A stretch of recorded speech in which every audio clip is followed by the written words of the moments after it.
What? You know what's going to happen with this intro, don't you? It's in the name. You knew it was coming, but I'm not going to do it. No, I'm not going to do it. I'm just going to let my good old buddy Sam Healy take it from here.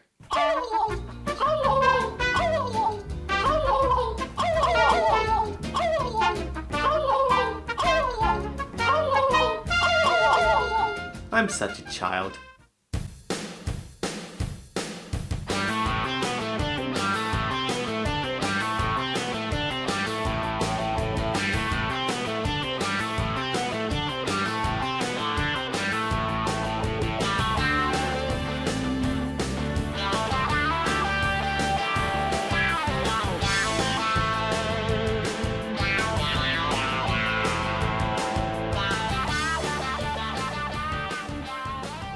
Hello, welcome to another Broken Meeple Top 10. You'll notice the top hasn't changed since the last one, but that's because I'm recording 2 in a row. So I'm kind of running on a bit of adrenaline at the moment. I may be short of breath. You know, the lighting's still good. I've got fresh batteries and all the lights, so at least it won't get stupidly dark anymore.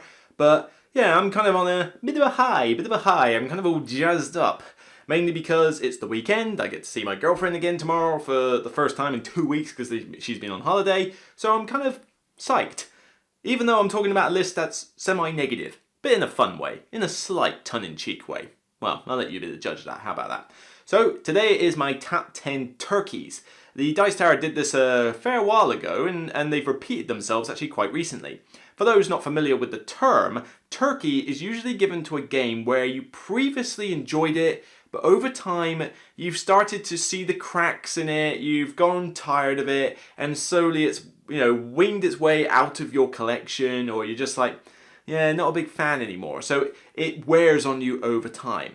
And it's a lot easier to come up with games like this than it is the other way round, which is the games that get better, because most of the time games don't necessarily improve as you play them. They're already good to begin with. But it's quite easy to find a game where it's like, oh, that was really good. Up to a point, then I'm kind of, gets to that point. Now the way I did this list is that the biggest gap between the game that I liked in the past and how much I'm not a fan of it now, the biggest gap is the ones that are ranked at the top of the list. There's Ameritrash on here, there is Euro on here, and there's even one where I have slightly cheated and chosen a category of games because it was difficult to pick one in particular. But hey, it's my top 10, I can do what I like. So, on with the show. Top 10 turkeys. No, I'm not doing the noise. I'm not doing the noise. Sam, take it away again.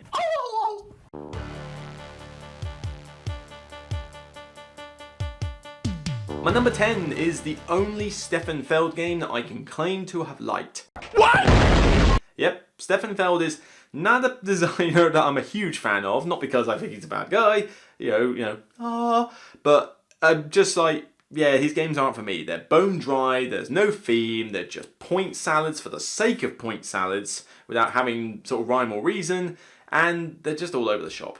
Some of his games I've described as basically 6 mini games in a game. They really are just that jumbled up. This one, though, I gave praise to. I liked it, and it was in my top 75, and it fell off when I did the top 100, and it is dropping a bit because I'm kind of almost done with Amerigo, because of the main fact that I prefer thematic games. They could be Euro games. By all means, give me a heavy Euro game if it's thematic. But the drier a Euro is, the harder it is for me to keep loving it unless it really sings to me, unless it really pushes the envelope in some way or another. With Amerigo, it's hung on for a long time because of the cube tower. I like the cube tower in this. That's my favourite part of this game. But the more I think about it, that's mainly the only thing I'm a huge fan of with this game. I like how when you drop the cubes in, the different colours come out and they dictate your actions on a tactical level. But then when you think about what you're actually doing in this game, you're basically levelling up a bunch of tracks, collecting a few tokens, moving a little wooden ship around, and that's about it, and you're getting points. It's dry as sandpaper that has been washed with sandpaper. I don't know, can't think of the analogies, but it's starting to wear on me. I haven't played this in a long time. I can't bring myself to want to learn the rules off scratch too often. It's low on the list though because I would probably play this again if you put it in front of me and just taught me the rules or something, you know, because I do think this is my favourite of the Stefan Feld games. It's the one I genuinely enjoy. But it's just weighing on me, you know. The more that I want to play your thematic Euros, the less likely I'm wanting to grab this one out. So it's a small gap, hence it's low on this list. But, has to be said, at this rate, it might not be in the collection much longer. Amerigo, number 10, as a bit of a squeaker.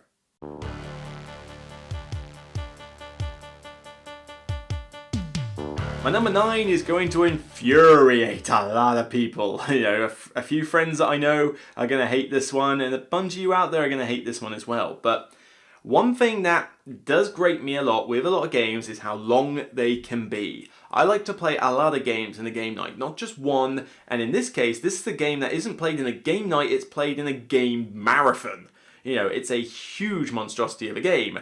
And it's had several editions, and even though they have streamlined it as the editions have gone on, it's still a good 4-hour plus game at bare minimum.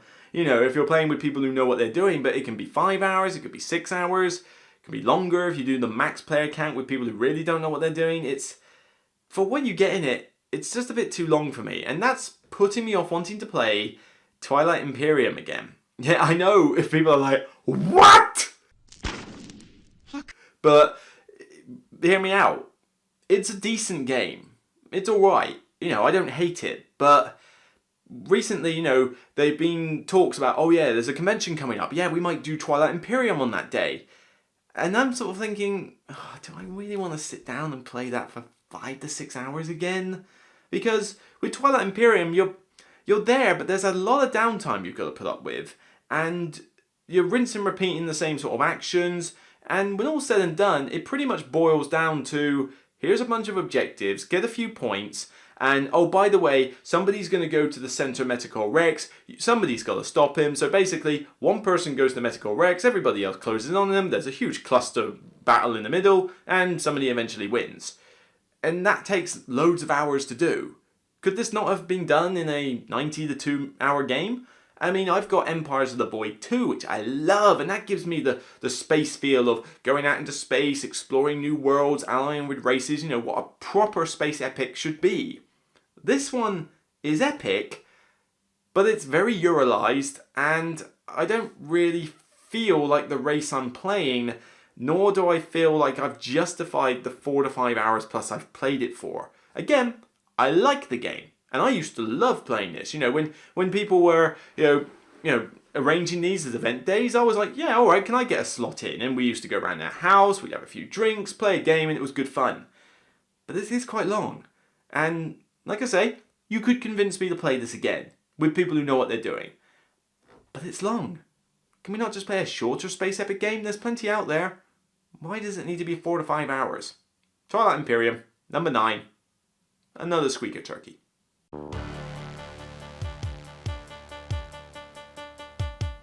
My number 8 is a bit of a wider gap. You know, I've started to get a little bit bored with it now because it is a very repetitive game. But I didn't love the praises of this in the first place, but you know, I still thought it was entertaining, and I did almost get through the set that I had. And this is the Pathfinder adventure card game. It's a solid game. I enjoy it. I like the leveling up and the, you know, customizing your deck and all the different characters you can play, and I like the expandability of it. It just expanded a bit too fast. I only played this solo. I played a few games with multiplayer, but playing this as a multiplayer game is pretty pointless. It really doesn't matter who else is there. You could just control a couple of decks, and that's all you really need. And even though you do have a story, it is quite dry in how that story goes. You know, you're supposed to be, adventurers questing and hunting down, bad dudes which are hidden in locations, and you kind of have to play a hide and seek game with them. It's like, why?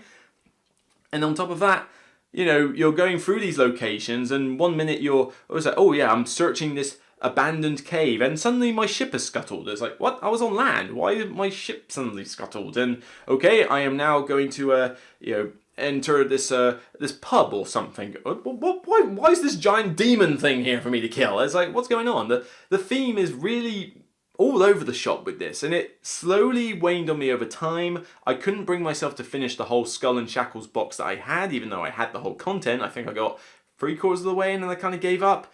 It was just getting very rinse, repeat, because no matter what scenario you're doing, it's still the same thing. Here's some piles of cards, here's the bad guy, go find him, go kill him.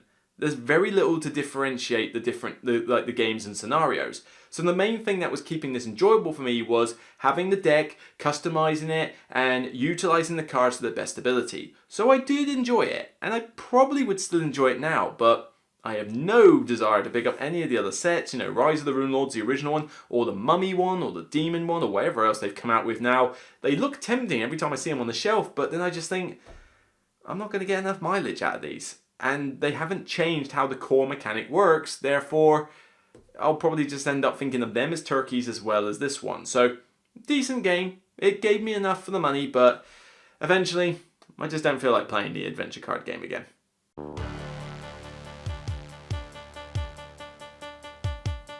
My number 7 is actually a game I own, and there's a couple of reasons for this. One, haven't played it in a while.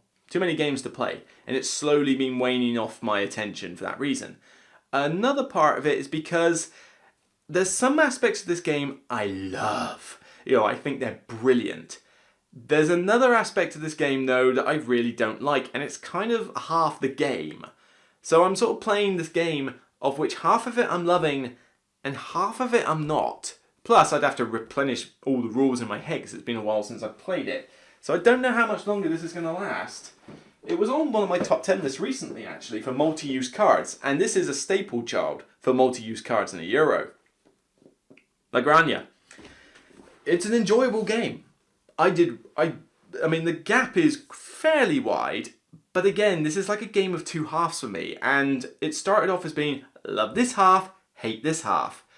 And as time goes on, with the saturation of the games industry, I don't want a game that I only enjoy half of. I want the game that I enjoy every part of. To be more specific, I love the drafting of the dice, I love the growing your crops, I love the way you expand your farm and get those cool characters with special abilities, and how the multi-use card aspect is so well done in this game. I love those aspects with a passion. What I don't like though is that market. The market which, you know, the guy who designed this clearly got inspiration from a lot of different designers. There's definitely Uri Rosenberg stuff in here. Unfortunately, there's also Stefan Feld stuff in here. That market is so crying for a Stefan Feld, you know, like rip-off or something. And the market's just weird. I mean, you're putting these cylinders out on the market, and then occasionally somebody can just pick on you, come and, you know, kick your thing off, which really hurts you. You feel like you're being picked on. It's difficult to recover from it. And it's like you're playing this constant like knock around with the market. And it's like, okay, I'm pretty sure that yes, you have competition in the market, but just because you're there in the market doesn't suddenly mean mine's destroyed. I mean, what? Does everybody in Spain have like mobs with baseball bats that come around and destroy your stand? I mean, what gives?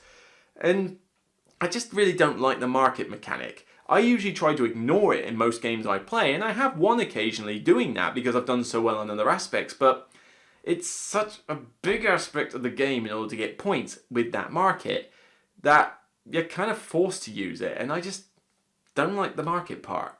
I wish that was taken out and replaced with something else, or just taken out completely. I love everything else. Can't we just do the game based on everything else, you know, making orders and contracts? I'd love that. But the market is a bit of a put off, and that's why this is slowly becoming a turkey, and I don't know how much longer this will stay in the collection, just because I want a great full game, not a great half of a game. But I do love those multi-use cards. This is a tough one for me. Might need to get it to the table once or twice. Maybe I can forgive the Feldite aspect of this game just because the rest of it's so good. But I'm going to have to do it quick because at this rate, it's going to fall.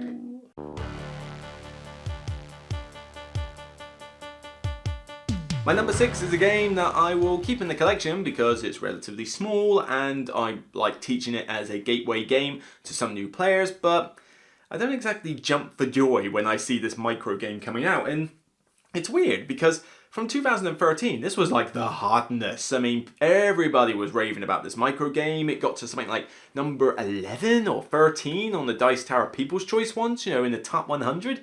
And this was a micro game. But time has passed. A lot more games have come out.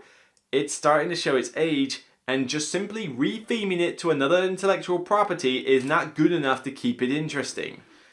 You know, I keep it because I will still play it, but it was quite a high level of like for me, and now it's dropped a fair bit. That is Love Letter, and this is the Cthulhu one. I have the new premium one. This is the one I will keep because the Cthulhu stuff in this one is quite interesting to play with people who know Love Letter, but mainly I take the Cthulhu stuff out and teach it to brand new players who've never seen Love Letter before. So I still hang on to it because it's a small place on my shelf. But I used to really like playing this micro game, and now it's getting repetitive. I'm losing, it's becoming lackluster, it's starting to show its age. It's one of those ones that even though it's dirt simple to teach and really easy to play and, you know, really cheap to buy, unless you're buying these versions, it just doesn't have the same buzz for me as it once did. And, you know, the main thing that saves this one is because I like the Cthulhu stuff that's in here, but you're paying a lot for a micro game to get this premium version. And then all the other ones, it's just like, do you want Batman? Do you want Adventure Time? Do you want Lord of the Rings? Do you want princesses? You know, they didn't really change the game. They just slapped another theme on it and just said, here's Love Letter again. You really do need to step up your game a little bit in, you know, rekindling an old game in order to make it stick with people. Because the Batman one was just weird. I mean, it's got some interesting artwork and it's funny to quote about Batman saying the love letter, but Batman love letter? That was just weird. Although, to be fair, Cthulhu love letter, just as weird. You know, but I love Cthulhu. Anyway, weird. So, yep, love letter, number 6. Liked it a lot in the past, now it's kind of wearing on me.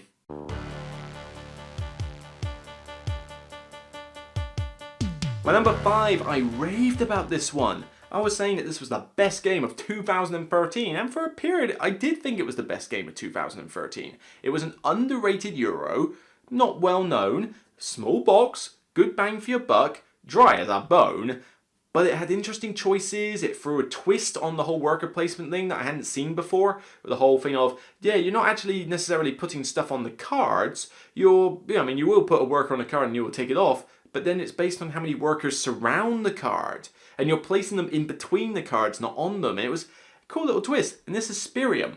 You know, I really loved this game when I first started getting into board games. Over the time though, dry game. Nobody's heard of it. Nobody particularly wanted to play it because they'd never heard of it. You know, and it was dry as a bone. So again, I like theme. Dry games don't stick with me as long as thematic ones.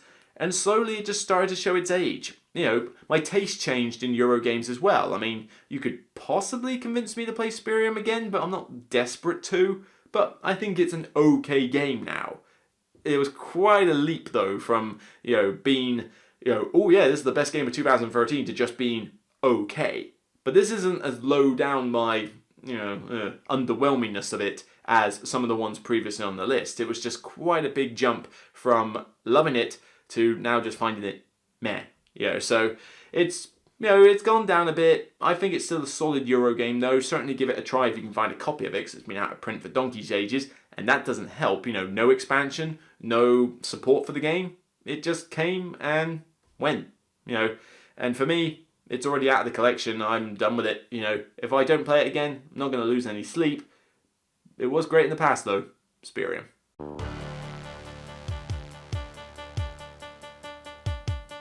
My number 4, I'm not going to go get the box, it's in the other room, hoping to be sold at some point, maybe at the UK Games Expo, or probably earlier, because it's got a lot of stuff in it and people don't want to pay lots on a brilliant buy. But this is a drafting game, a sci-fi drafting game that I spent way too much money on in the Kickstarter. I mean, I enjoyed it for the first, you know, fair enough amount of plays, but then I kind of realised, yikes, I spent too much on this game. And it didn't help that the games that are similar to this got better and better over time, whereas this one got worse and worse. This is Among the Stars. Among the Stars is not known by a lot of people in the gaming world, but this was a sci-fi drafting game akin to Seven Wonders, where you were building a space station. The way it differed though was that you had to place the space station tiles in a certain way. You had to consider the spatial awareness as well. Because in Seven Wonders you just slap the card down, you don't care. But here, some rooms scored better if they were closer to other rooms. You had to have reactors nearby to power some of the rooms. They had to be in a certain range. So the structure of your space station mattered. And I found that was quite cool. And you expanded it with ambassadors who gave you special powers, and you had a race that was unique, it gave you a unique special power, and the artwork is gorgeous. So there was a lot to say about it. Problem is, mainly teaching this game is a bit of a burden, but also people just don't really get it easily. With Seven Wonders, it's not a gateway game, but people just sort of latch on to the iconography and the theme, and they don't have to consider the spatial awareness. It's easier for them to play that game. With Among the Stars, I found that the game dragged on a long time, longer than any drafting game should, because people were taking forever to choose the cards, because it was difficult for them to figure out which ones were the best choices, and too many people like to min-max games. Why can't they just have fun? Stop min-maxing points. It didn't help though that as this one was getting played and I was starting to go, yeah, I'm not exactly too fussed about it, Seven Wonders was basically like getting amazing for me. I mean, Seven Wonders has just gotten better and better and better with every expansion that comes out. So why do I want to play Among the Stars, which is more meaty, takes longer, twice, if not 4 times longer than Seven Wonders, because Seven Wonders you can get done in half an hour with the right amount of people with the base game. You're talking maybe an hour tops. Among the Stars would take you anywhere from 90 minutes to 2 hours, possibly even longer, if people are that slow with their cards. And the setup was arduous because you have to, it's not just player count. You have to select a certain number of rooms and then get all the copies of that room. So you got to find them all and then you got to put it back. And also I thought, well, I want to use a variety of rooms. I don't want to have like 6, 7 rooms and just multiple copies. So there were some cracks in the game itself where I was sort of thinking, yeah, maybe I shouldn't have spent as much on the Kickstarter. This is one of my more regrettable Kickstarters. Mainly because of the amount I spent bigging it up, getting the expansions, getting the metal coins, which are in a different game now. But yeah, kind of went a bit too much with this one. Seven Wonders exists. I love Seven Wonders. It's like a top 10 game for me, or top 20 at least. Why do I need Among the Stars? And like I say, drafting should not be a stupidly long game. Terraforming Mars. Drafting is something that should be short and sweet. There's a reason Seven Wonders doesn't take more than 2 hours to play. Because drafting, as fun as the mechanic is, gets repetitive very quickly when you do it over and over and over and over again. I mentioned Terraforming Mars takes way too long for what is basically a drafting game. Among the Stars, again, takes too long for what should be just a drafting game. Bunny Kingdom doesn't take more than an hour. Seven Wonders doesn't take more than an hour.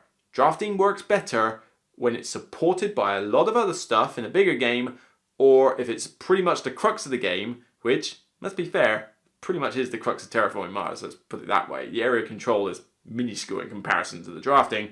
The drafting game should be shorter. So I've got Seven Wonders, I've got Bunny Kingdom, don't need Among the Stars. Number 4.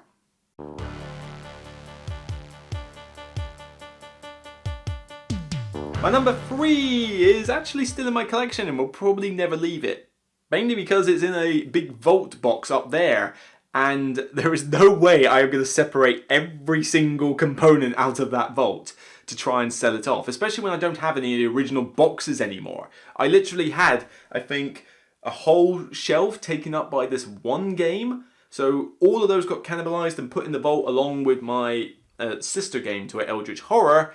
Yeah, Arkham Horror.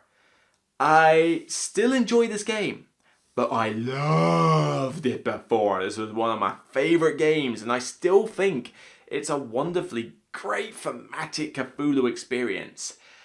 However, as much as Eldritch Horror is getting bloated for its own good, it's still easier to play Eldritch Horror than it is Arkham Horror. It has been eons since I've played Arkham Horror because the rules are more fiddly. There's a lot of them to learn. I'd have to relearn half of it again. The table hog it requires is ridiculous. It got bloated beyond belief. I had all the expansions and I enjoyed the games, but you have to cherry pick expansions. Otherwise it just got completely unwieldy.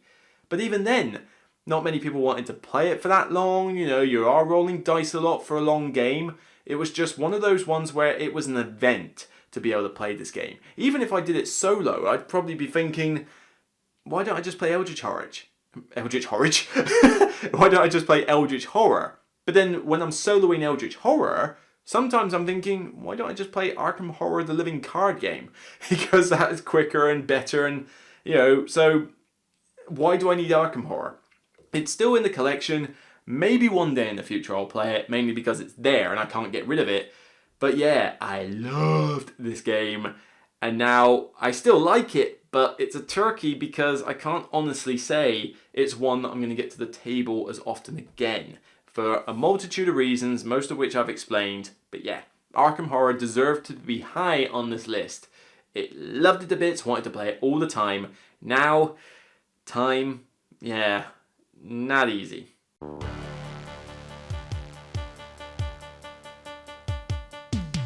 My number 2 I've sold and got rid of. And this one was I was tempted to put this at number 1. But my number 1 is the category I'm talking about. So we'll get onto that later. But this one, I really liked this Euro. It was lowish in my top 100, but now I just really cannot be bothered with it anymore. This is a big gap from having it in a top 100 position and really just not caring about it anymore. To the point where 1 or 2 games have pretty much destroyed this game for me. This was like the quickest burnout for a game. It's like, this wasn't just, oh yeah, it's been a while, I can't really be bothered with it anymore. No, this was like a couple of games and now I'm just fed up with it. And this is an Uwe Rosenberg classic that some people adore, and I still think it's good, but it really puts me off to want to play Lahav anymore. Lahav, for starters, it had a fixed player count to be good. It had to be no more than 3 players. 2 players was fine, but 3 players was better. 4 and 5, no. As I explained a lot in the video review I did for it, it really does not want to be played with 4 or 5 players. It is too much downtime, it is too long, it is just horrible. 3 is a sweet spot, and pretty much I would only have played it with 3 players. So that doesn't help when you only have 1 player count you want to play the game with, excluding solo. But I always played the half trying to be thematic. I wanted to be the baker, I wanted to be the butcher, I wanted to do nothing but run a factory and make charcoal. Fair enough, I enjoyed it for that. But I was playing a few games and I was mainly teaching it to new people, and each of us were playing it as I figured the game should be played. Then a couple of games happened where the rules got exploited to a point where the game now appears broken to me. When you have debt in real life, you have to pay a lot of interest. You also tend to not want to get yourself in a lot of debt. It's usually a bad idea to do so. That's just common sense.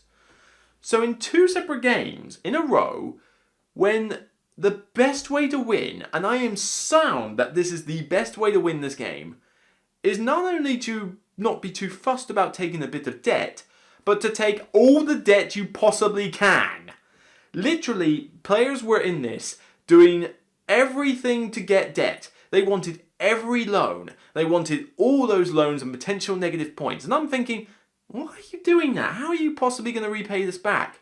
Apparently, really, really easily.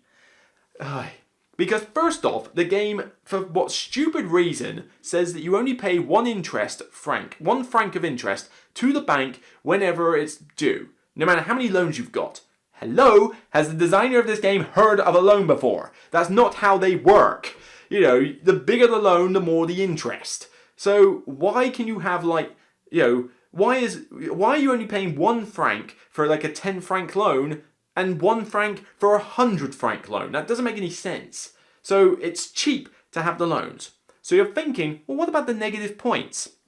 Turns out, stupidly easy. Because you're not worrying about the money, because you're getting such an acceleration in your game plan, it is so easy for you to buy up all the cool buildings, for you to get the ships that you need, to be able to afford whatever you want, when you want, and then all you need at the end of the game is a luxury liner and maybe a big ship.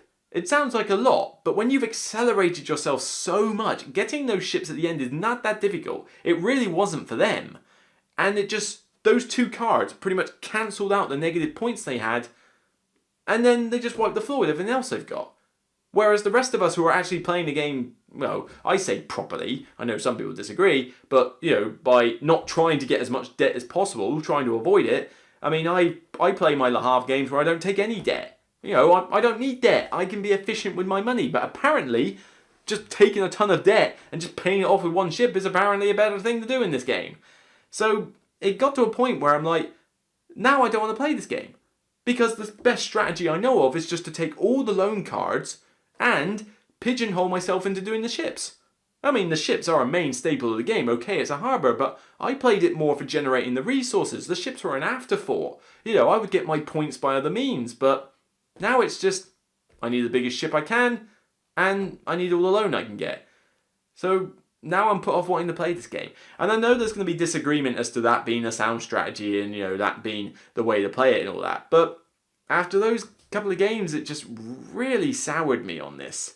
To the point where every time I felt like I wanted to get it to the table, I just put a different game in front. So eventually, I got rid of it.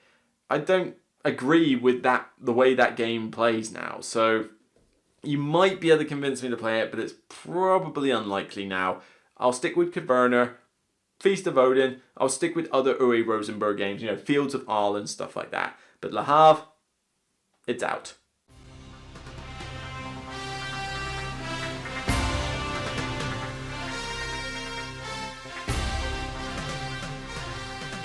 And my number one, and this is the cheat, I admit this is a bit of a cheat, but it's a category of games.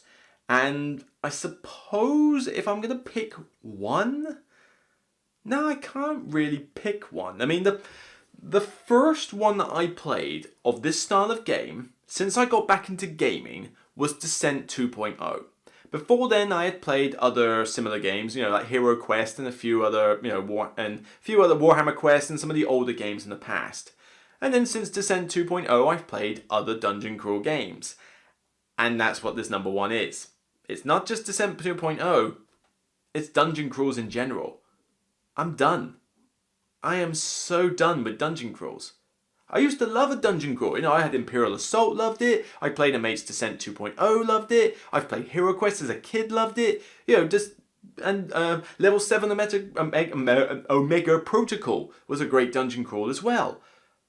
But oh my god, this market is getting saturated to heaven and back with dungeon crawls now. And they're not offering anything else different. They were great in the past, but slowly over time, it's now got to the point where as much as I loved them in the past, I now just don't care about them. Every time on Kickstarter, particularly if it's Cool Mini or not, it's like, here's a new dungeon crawl game and it's totally new. Look, miniatures. Okay, what else is new? Well, you go and attack the big sorcerer baddie. Yeah, we've done that before. And you can be a barbarian, you can be the ranger, and you can have a bow in it. Hello, we've seen this already. You know, they're just repeating themselves constantly. And most of these Kickstarters that come out, you know, the Massive Darkness and, you know, Sword and Sorcery and a few of these other, you know, big, and, well, of course, we'll get to the elephant in the room later, but, you know, a lot of these dungeon crawls are just the same thing. Here's a bunch of miniatures. Here's some tiles. Go and kill something. It's the same thing. Get your guys, get your gear, march into the dungeon, and steal from J.R. Tolkien yet again. It's just nothing new is happening. And I know what some of you are thinking right now. But what about the mighty Gloomhaven? Yeah, what about it? Overrated. Seriously. Everyone lords over that game, and I think it's okay, but it's basically a puzzle game dressed up as a dungeon crawl. That's almost worse. You know, Legends of Andor had a similar problem, you know. Give me a dungeon crawl at least, don't make it a puzzle for Eurogamers. But everyone lords about Gloomhaven, but other than just simply being its own unique universe and using cards instead of dice often, that's pretty much it. It's still a dungeon crawl. It's still, here's my guy, here's my adventurers, go and kill stuff in a dungeon. And the scenarios always took too long, you know. I want games to be smooth and quicker, but it was taking like 2 hours per scenario for a lot of the time. And it's like 2 hours just to move a few rooms. I mean, the amount of time I remember my first Gloomhaven game took, you know, it took over 3 hours to do that first scenario. I mean, yeah, we were learning the game, fair enough, but it's 3 rooms. How does it take 3 hours to do 3 rooms? That's an hour per room. I'm sure we could do it quicker now, but oh my god. And then as I played more games of Gloomhaven, they still took a while. None of these dungeon crawls, probably the closest one is Sword and Sorcery. But most of these dungeon crawls just cannot condense a scenario into a short space of time. They have to be long and drawn out. And I just get bored with them too quick. And as the market has got saturated, I'm just done. I'm sick and tired of these Kickstarters that are just, here's a bunch of minis, same old rubbish. And that's it. Fund £1,000,000. People just yum them up because miniatures sells everything, it seems. I'm just done. I'm done with dungeon crawls. If one comes out in the future that really manages to throw a whole new twist on it, to still keep that rich theme that I loved about dungeon crawls, but yet streamline it, get it into a short space of time, find a way to make it more interesting. In fact, probably, if I was going to pick a favourite now of all the dungeon crawls, and I don't own any dungeon crawls. No, I don't class Mansions of Madness as a dungeon crawl. That's more of an adventure game. It's a bit different, that one. So, yeah, I can't see any dungeon crawls on my shelf anymore. But if I was to pick one now, like one dungeon crawl game that I would pick now and keep, probably Arcadia Quest. Because that one did at least throw that PvP aspect into the mix, kept it very cutesy with the chibi heads, it was quite humorous, you had the walking bags of gold that were the orcs that run around and gave you loot, and they brought in pets and lots of cool stuff. That I found quite entertaining.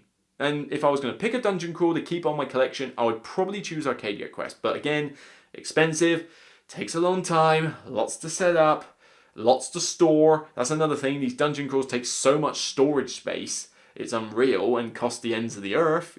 Where's there a cheap dungeon crawl game? So, yeah, rant over. I'm just done with them. They were great, and that's why it's my number one, because here to here, I just don't care about them anymore. Number one, dungeon crawls in general. I know it's a bit of a cheat, but I couldn't really pick one in particular. This is definitely my top turkey.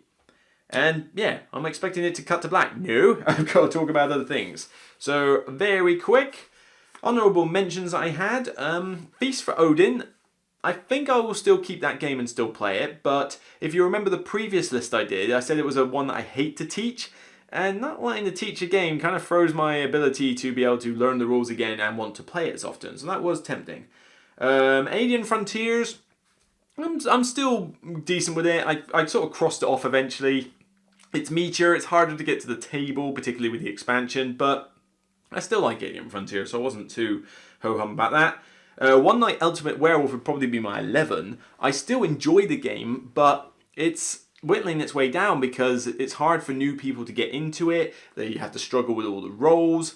Not everyone is into those sort of games. And also because Werewords is completely killing it.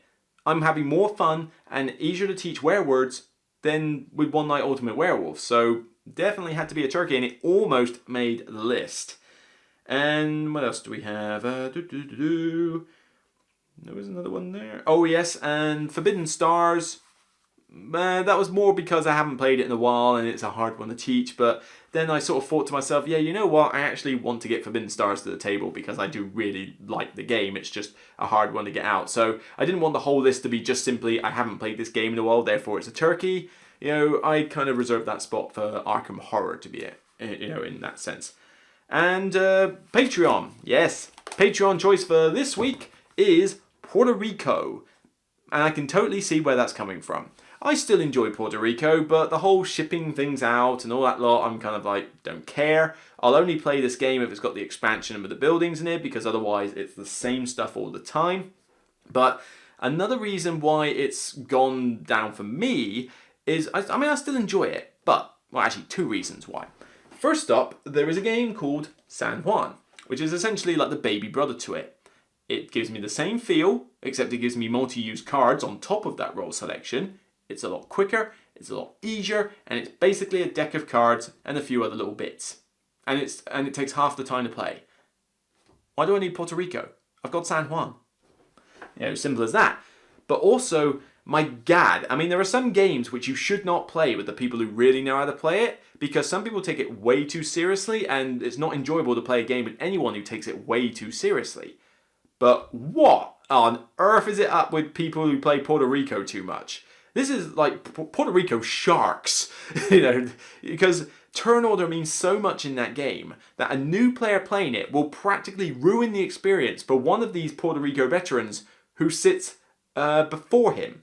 The person who sits after him, I think I've got it the right way around, but you know what I mean. You know, one of them is loving to bits the fact that there is a new player there. The other one is hating the fact that there's a new player there. And they expect them to do something. They won't because they don't either understand the game as well or they want to do their own thing. And they get mad on the subject.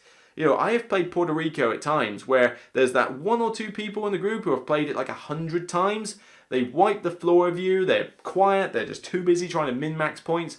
And they will actively say you're playing the game wrong when you choose a role that they didn't expect you to choose. Let them play the game and have fun, you tight shark NATO thing. I don't know. So, yeah, but, I'm ranting too much. I'm out of breath. So, yeah, I mean, I get why Puerto Rico would be a good Patreon choice. I think that's a solid one. Probably the best Patreon choice I've had since I started offering the card out. So, what do you think is your turkey? I want to hear your reasons. Now, I get that you're not going to agree with everything on this list. I understand that, particularly about the dungeon crawls bit. That's fine. This isn't trying to convince you that these games are bad. For some of these, I actually still enjoy them. It's just not as much as I used to. But I want to hear about your turkeys, because this one I find interesting. What game did you really like originally, but has waned over time? Why has it waned over time? That's what I really want to know, the why. Because just knowing the name of the game isn't enough. If I think, why did that game get bad? It's usually pretty good. Oh, and if you talk about it being repetitive or hard to teach or nobody else wants to play it or it's involved, it's too long, it's hard to store, whatever your reason is, I want to know because I think it's a solid one that I want to debate. So, that's it for me. If you like what you see, subscribe to my channel, the YouTube, Facebook, Twitter, blog, podcast, you name it, I've got it. Sign up to the Patreon campaign if you can. Every little helps. And if you're at a certain level of tier, not only will you be able to submit Q&A questions for my podcast, which I'm going to start doing soon, but you'll also be able to submit your choice for Patreon choice on these top 10s and potentially more in the future. So that's it for me. That's 2 top 10 lists in a row I've recorded tonight. I need water and I'm going to go watch some superhero TV. So that's it. See you next time. And remember, doesn't matter if it's a turkey for me or you, or whether we agree or disagree. Let's just remember, these are only games. So sit back and enjoy. Take care, and good night.